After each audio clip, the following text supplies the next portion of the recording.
unquote. Cut that entire thing though. God, whatever. But I'm going on and on now, so I'll shut the fuck up. What were your goals, not Phil? to rub it in your face, but my goals are doing pretty good. The website is underway. Wow. It's been outsourced, but underway. You gotta do what you gotta do. So I like the heat you're bringing. I could not disagree harder here. Let's go beyond the first page. Let's go beyond the first page.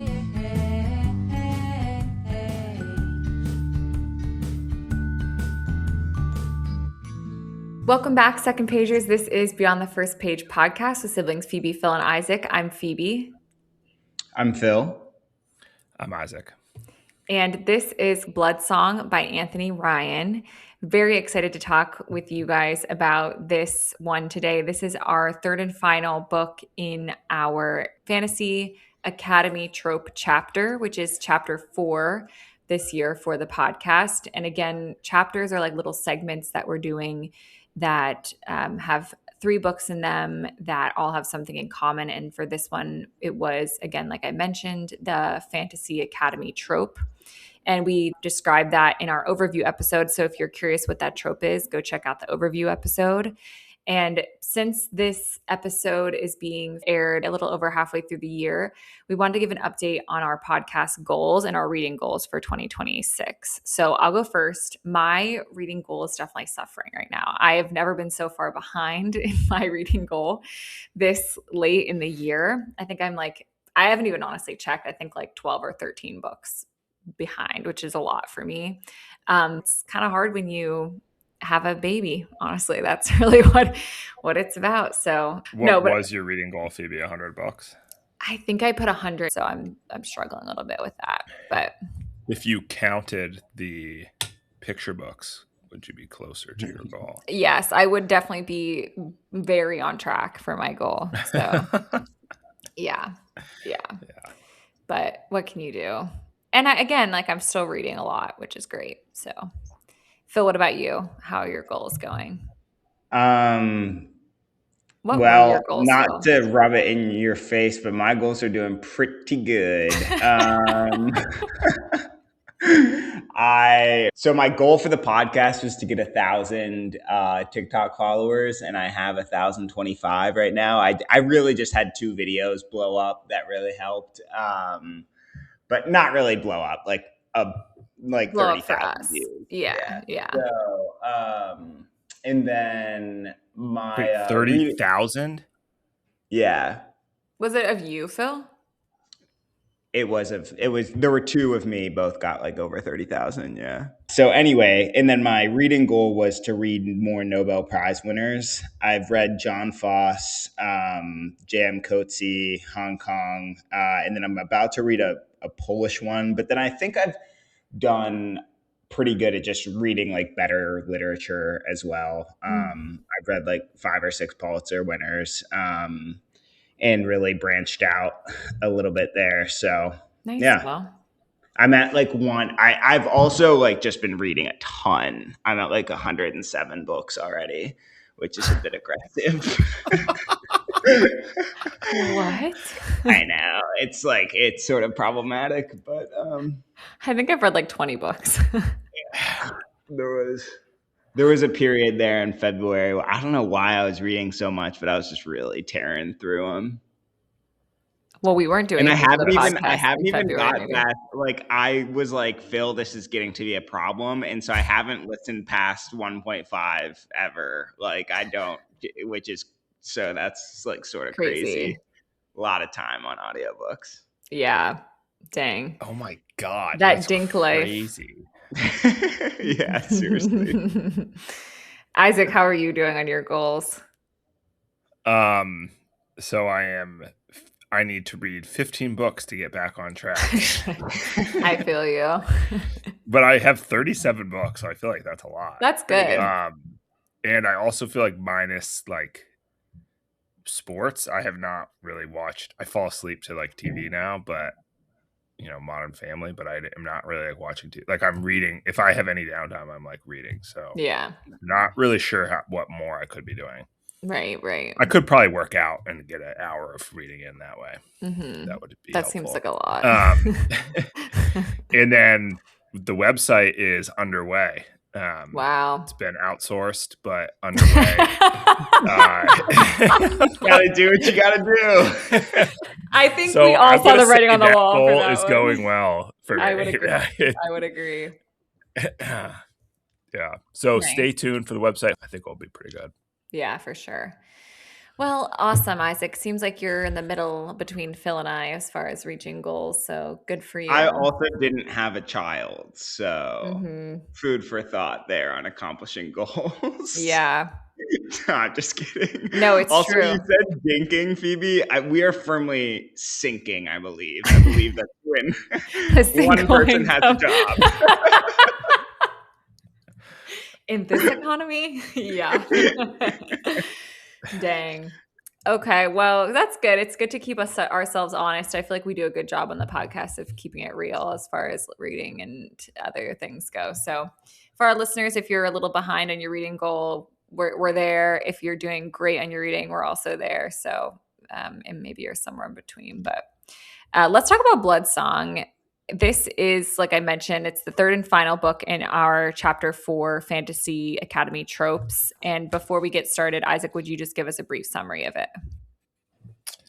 Yes. So this book is about Valen Alsorna. He's a member of the Sixth Order, which is the warrior sect of the religion of this fantasy world that Anthony Ryan has created. And he is the son of the King's Battle Lord, so kind of a prominent name. Early on in his training, uncovers a plot to kill him, but foils that, continues, graduates the Sixth Order schoolhouse, and is already kind of a renowned warrior for the realm, and ends up just building that renown even more with various campaigns. Eventually leads the King's army across the sea against the Alperian Empire, and ends up getting his life traded in surrender when the kingdom can't hold this land that they've taken, and has to duel for his life, and that's how the book ends. I actually thought, Isaac, the sub bullets you had here would have just been perfect if you read them as is. Blood Song, Valen Alsoran, Sixth Order, plot to kill him, becomes renowned warrior for realm, leads army against Alperian Emperor, has to duel for his life. That's really it's like a perfect summary. Like, I mean, your summary, I know, but that's very too. choppy to say. I was trying to add some conversational tone to it. Yeah. No, that's good. Yeah. I think, as I mentioned on the intro episode, the thing for me that really stood out as far as like a downfall of this book, because there were very few and far between, was I had a really hard time with the names, in particular this book. I thought that the Emperor's Blades, which we also read, it was not as challenging for me to follow even the first time around reading it. So yeah, if you're not a big fantasy lover, that's going to, I think, bother you because it's going to be challenging for you to follow with the name situation. Just because none of them were familiar, or just because I thought they were too similar. Norda. Yeah. Yeah. The boys, though. The boys, it took me a good bit to figure out who was who. Even like I lost track of Norda, who was the one who at first was kind of like his bully. Yeah. It was still hard for me because he still loved him. So it was hard for me to keep track of like him, because in Valen's mind, he was still his brother. So he didn't really think of him in a negative light. So then it was challenging to follow who he was. And I think even the places, it's very similar, which would make sense in a world you're going to have names that sound the same. I really struggled for some reason with this book in particular. Yeah. I didn't mind bother that. You. Yeah. Yeah. I think that is maybe a little bit of a you problem.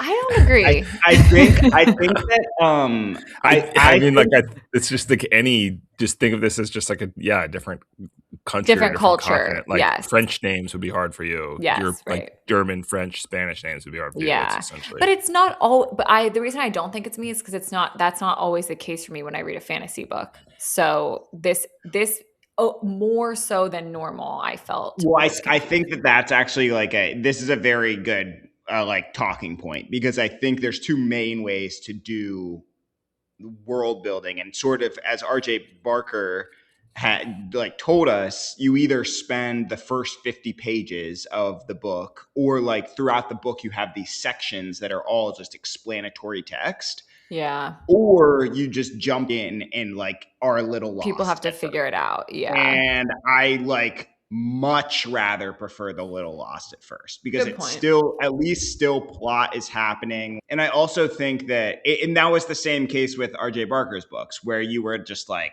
whoa, this is a lot right now. Right. And then but you I think- orient. and then you orient. So there was one thing I really wanted to talk to you guys about, and you may disagree that this belongs in this conversation. We talked about if we liked The Emperor's Blade or this book better. I read the rest of the series after we filmed the overview episode, and I was extremely disappointed by the rest of the series. Wow. Really? I could not wild. have given a shit about the other two books. Like, this book was so interesting. I thought this book could have been a standalone book, to be honest with you. And I think the next two books were trying to stay relevant on this like quest, and it just didn't hit. For me, it felt like you know how the plot of the North in Game of Thrones becomes kind of irrelevant because the way they ended it in the TV series, it just like was kind of stupid. That's how the rest of the two books with that whole plot line of him going north, and I did not get into the next two books, and I don't know what was different about this book, or I don't know why. I know what was different about this book. This book was interesting. The other two books to me were not interesting, and I don't know. So I like the heat you're bringing. I could not disagree harder here. I think that I felt that for the first quarter of the second book, I do think that it like comes from this ascension at the end of the first book of like a lot of fighting, a lot Yes. of war, and then it drops like Right. very significantly into like this 5-year peace period. Nothing really happens. You're meeting all these new characters. Yeah.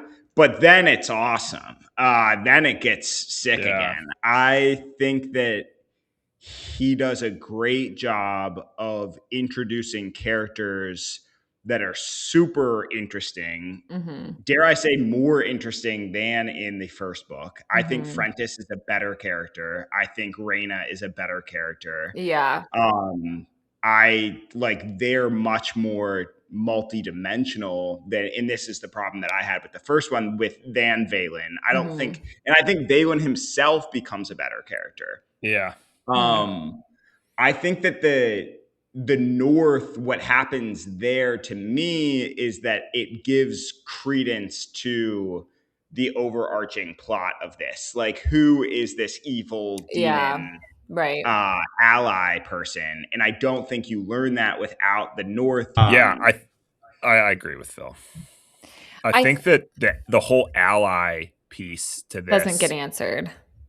in the first book, you kind of just have to take a leap of faith that, like, okay, Valen is seeing some stuff that we are not privy to yet, and it will be addressed. I think, okay, this is to get us back on track a little bit, because I've derailed us here totally. I just really this book club, I really wanted to hear why you guys like the other two so much. I really lost the thread, and I actually think the reason that I didn't get us into it was because it lost the Academy trope. I think I really was into the Academy trope for this book, and But the Academy trope in this book was only a quarter. No, I know, Yeah, but then dies pretty quickly. I felt it continued with the brotherhood. Like, he had these brothers with these very complex relationships, and I think because of, and like the princess and the love interest from the other order, that all Sister continued Sharon. to go on. Yes, Sister Sharon, that all continued to go on, even though the Academy trope had kind of ended. And so I think the elements were still there. I think I completely agree with you, Phil, that the characters introduced in the second and third book were much better. And I think the way that the first book ended, you kind of needed to introduce these more complex, flawed characters. Because as you mentioned, Valen Alsoren, like, is pretty much perfect. And so if you don't introduce these other more interesting characters, the story kind of gets unbelievable. It's like Jesus Christ reincarnate. Like you can't be perfect, as a character. I want to hear Isaac's arguments about what he thinks Valen's character flaws are in the first book, at least. Because I remember bringing this up on the first episode. Yeah, I mean, he sells out to the king. He becomes a brother of the Sixth Order and immediately sells out to the king. But he sells out to the king. Why? He does it to save that guy's wife, the guy that was put in the ring's wife. Oh, so he like literally has to betray his morals to save like the life, to serve this like more outstanding moral compass that he has. But you could argue that that's not a good trade. He goes through this entire training of like the faith is supposed to be this separate thing. Like he's still like part of the faith in the first book. Yeah. Till the end. And goes through like believing this, like this is supposed to be kind of a separate entity that yes, we help the king. We serve the realm, but we also serve the faith. And he like goes through, like he could have left and gone back to his dad and gone back to serve the king and all that earlier in the book. Turns 18, does the trial, passes, realizes he got kind of set up, or some guy got set up in the trial to try to kill him again, and immediately goes to the king and trades everything to be like, yeah, I'll become a sword of the realm and just do your bidding, and starts the entire kingdom down. Okay, so the faith, I do get where you're coming from. I think that is a weak character flaw, because like the faith just set him up to kill this like super innocent guy that like now has to, like his whole innocent family is gonna die, and Valen's like, I don't want innocent blood on my hands. This would literally make me a murderer. So yeah, I mean, he does. He's sort of put in this impossible situation. He is not like he is definitely skewed more towards the like superhuman character. But there are a couple of things where there is enough in there for me to be like, okay, this guy is like not just like Phoebe said, Jesus Christ, doing everything correctly. Like he has made some decisions knowing there was a trade-off, that it's probably not going to work out for him. It doesn't bother me as much that he doesn't have a lot of character flaws, because he has this literal superpower that's telling him right and wrong. So yeah, like it would make sense he doesn't have a lot of flaws. I think in this becomes even more interesting when, again, to spoil it, when he loses it for the third book, and then there's a duology after this, which I just found out about. I've read it. It turns like the song comes back, but it is not the same, and so that's even more interesting when we're talking about like the ambiguity of the song. Mm-hmm. So yeah, I mean the duology is sick. Wait, what's the duology? It's just like, well, you might not like it, Phoebe, because it's him fucking around in the north a lot. But it's a dual, like it's a 2 books. 2 books. Yeah. Okay. Yeah. Oh, cool. But yeah, so if you're interested in the song and sort of like that aspect a lot, would highly encourage you to read that. I do remember reading this for the first time, and I didn't get this feeling the second time, but I was just like actually distraught in the third book with him without his song. I was like, this sucks. Yeah. But I think that I didn't quite feel that way this time, but yeah. That's so funny you had that. Yeah, I just had it. I don't know if it caught me at a bad time, or I was very excited about this book. Like I said, I was I've been finding reading really hard. This book was something I got excited about this year. And then the other 2 books kind of killed my excitement a bit. Phoebe, do you think if it had stayed with the format of like Vernius's account being present day and the backstory, that's a good question. do you think you would have liked it more if you had just stayed, if it had stayed kind of the telling of the story, and then it like stuff is happening in the present day as well? I liked that element. I thought it was the way it was told was pretty interesting. I don't know that it would have mattered too much. I think you could have wrapped it up in 2 books, and maybe I don't want to like give away the whole series for people, but I think I just felt like there was a portion and some characters that didn't need, like I felt like his sister, for instance, Valen Alsorn's biological sister, was a completely unnecessary character. And I felt there was a lot of time spent on her. There was just time spent on things that didn't need to be spent. I thought the plot of Lerna in the subsequent books was very interesting. That's a good question. I think that's something that very very much stood out to me about the first book, though, Isaac, that it was told in that way. I think that makes it unique compared to the other 2 that we read. And I think the plot of this book also, I think, is what stood out to me. It was a very good plot, more so than the characters and the writing. I think the plot is what really propelled me forward and kept me reading. Like, I really like the characters of Emperor's Blade, so I think that also interested me, but this plot was just very, very good. I think what changed is the number of characters, which I always hate. I mean, I hated it this time too. I think that if he could have done it, I don't know how he would have, but if he could have done it with just Valen, that would have been sick. I hate the shifting perspective. I think it's like, it's not lazy, but I think if you can pull it off from one character, that's so impressive. And if you can tell this like overarching huge storyline with just one character, very cool. Yeah. It's very difficult, obviously, but what I liked in the second and third, I think were the characters. I liked Riva a lot. I liked. Wait, but Phil, you're kind of saying, so you're saying, to clarify, you're saying don't change POVs, but introduce more unique characters. You can have more characters. Yeah. Okay. Just the POV changing, I think. Is annoying. What I thought was poorly explained in the series, and I mean, the first book included, because the first book, you don't really know who is the main enemy, and it turns out it's like the ally. But the other demons, not well explained. Yeah. I don't think. I think that the woman was one of them, and then there was maybe a third. all of them that drank the blood were one of them. It was like at one point, the lady in the mountain was like, "There's 3 people you got to be worried about. One's the ally, one is the sister, and then one's the brother."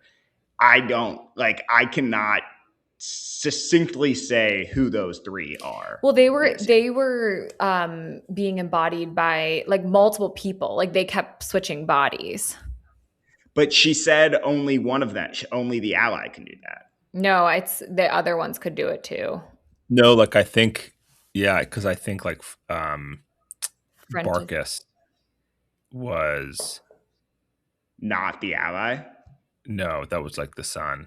That was the bastard, the witch's bastard.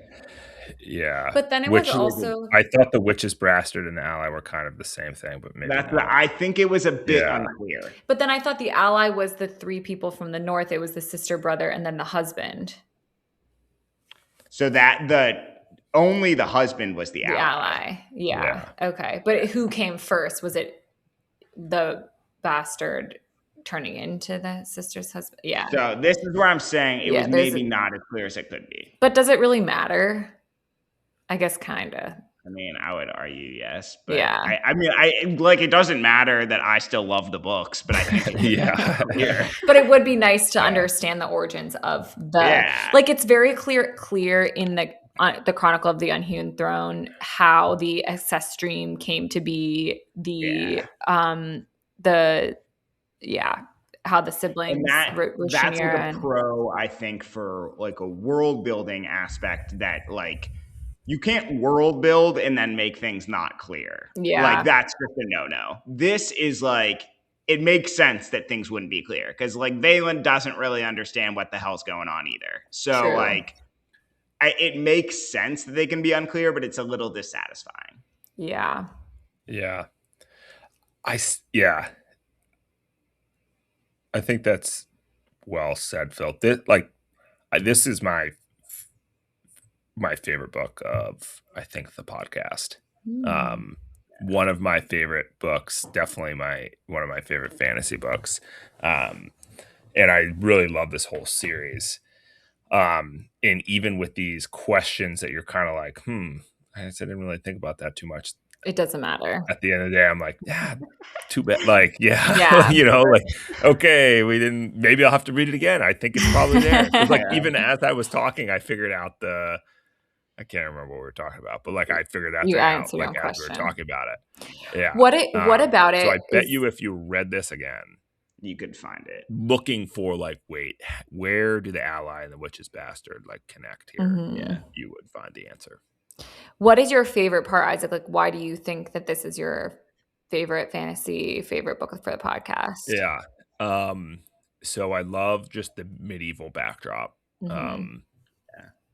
I think that that like classic, horse and knights is like a great Really speaks back to you. setting. Mhm. I think that it had a really good mix of intrigue and mystery and also just like battle. Mhm. And then I think I don't think it's necessarily a flaw that the main character is So not great. flawed. Yeah. Yeah. I think that's like characters that you read and you're like, God, I want to be him. Mhm. I think that makes for a very exciting book and Read. series to read because you become engaged because I'm 32 years old and I'm still like, I'd like to be a 25-year-old Sixth Order member just slaying enemies left and right with this little like, song in my head that just tells me that I'm doing everything correctly. Like that would be With so your bros. yeah. So like if a writing and a character can do that for you, that's an amazing book. Yeah. I think even as a woman, so I think those are the those are the reasons. things for you. Yeah, sorry to cut you off. I think as a woman that even spoke to me, which I think I think it shows to what you said as far as like all the excitement. It was still very cool, even though obviously like I'm not seeing myself necessarily as that character. Being engaged and reading that, I definitely it spoke to me. So I think I would say if you're a woman listening to this, don't be turned off by like it being more of a traditionally male, like all male cast and like things that men gravitate towards more. I still found it very interesting. Good point. I do think Isaac. also, I think that is what's really cool about fantasy, where you can lose yourself in this medieval plot, but then really draw it out. And because you are so lost in the plot, like you really connect with these characters, and it's not like reading a treatise. Yeah, that's a great point, Phil. I thought this book was a 5 for me. I will say that because of the issues I brought for the second and third book, I would rank on chapter 4, I would rank The Emperor's Blade as number 1, this book is number 2, and The Raven Boys is number 3. I thought all 3 were definitely worth the read. This book had the second and third excited me as much as the first had. I would have ranked it number 1, if that helps at all. Still definitely worth the read. And I think if you liked this book, you should read The Rage of Dragons by Evan Winters, and you should listen to our podcast about it. Kind of a similar like band of brother warrior mentality. So that's my rating and recommendation. What about you, Phil? So my rating for this one would also be 5. I think that I do not think the series went downhill, but I would still actually put Emperor's Blades above Emperor's Blades, I'm currently doing a countdown of all the fantasy I've ever read, and Emperor's Blades and Bloodsong have both been put to the category where I haven't rated them yet because it'd be too hard to rate. So they're both like top tier. Raven Boys, I will say, for somebody who liked that book, and I know that it wasn't Phoebe and Isaac's favorite, the series for that one is phenomenal. The second, third, and fourth books are all very, very good, and it doesn't get more fantastical, but I think the characters and sort of the messages get better. Unfortunately, I didn't think of one before this to recommend, but I luckily read enough of these books that I think that I've luckily read 107 books this year already, so don't One- worry, I have a rec. one that I like a lot is probably James Islington. It's the Licanius trilogy. Very good. I think this one is better written than that one, but I think insofar as like the complexity of the worlds and the time periods and a little bit of magic, you're getting a similar vibe. Thanks, Phil. I'll have to check that out. I was actually really looking forward to your recommendation to see what else you Yeah, recommended. I think you would really like that one, Phoebe. Okay. Isaac, what about you? A 5 as well. And yeah, like Phil, I think the series stayed strong and finished strong. I would recommend Red Rising by Pierce Brown. The whole first novel is the fantasy. I guess it's more probably sci-fi technically, but it is the Academy trope. The whole first book. So.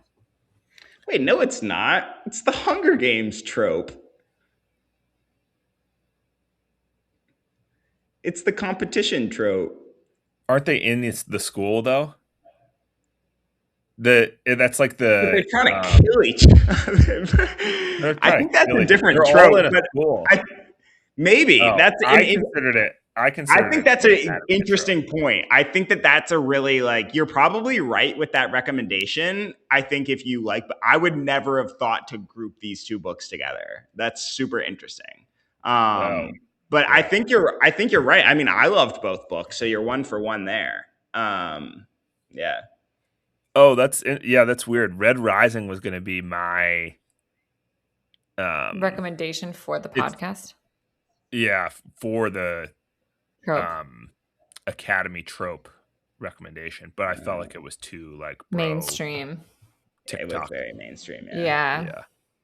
I'll have to read it. I haven't read it, so to see what I think. It's very good. Yeah, everyone. Have you read all 7 now, Isaac? Or no, I haven't read. I only have read the first trilogy. Gotcha. Cool. Well, I like hearing your recommendations, both of you. I should read both of those books, and I'm happy we enjoyed this. I think this was a pretty slam dunk chapter, if I do say so myself. Definitely. I hope people enjoyed it, and especially our fantasy lovers. And maybe we had a guest on the podcast last time that wasn't a fantasy lover that we may have converted. So there could be some of you out there as well, ready to convert. And next time we are going to do our chapter 5 overview. We are going to be reading coming of age stories. So stay tuned for the book list for that. And this is your bi-weekly reminder to call someone that you love, tell them that you love them, tell them about a good book that you've read. Hopefully it is from the Beyond the PhIrst Page podcast. And until we talk again, stay classy, second pagers. We'll see you later. Bye, guys. See you guys.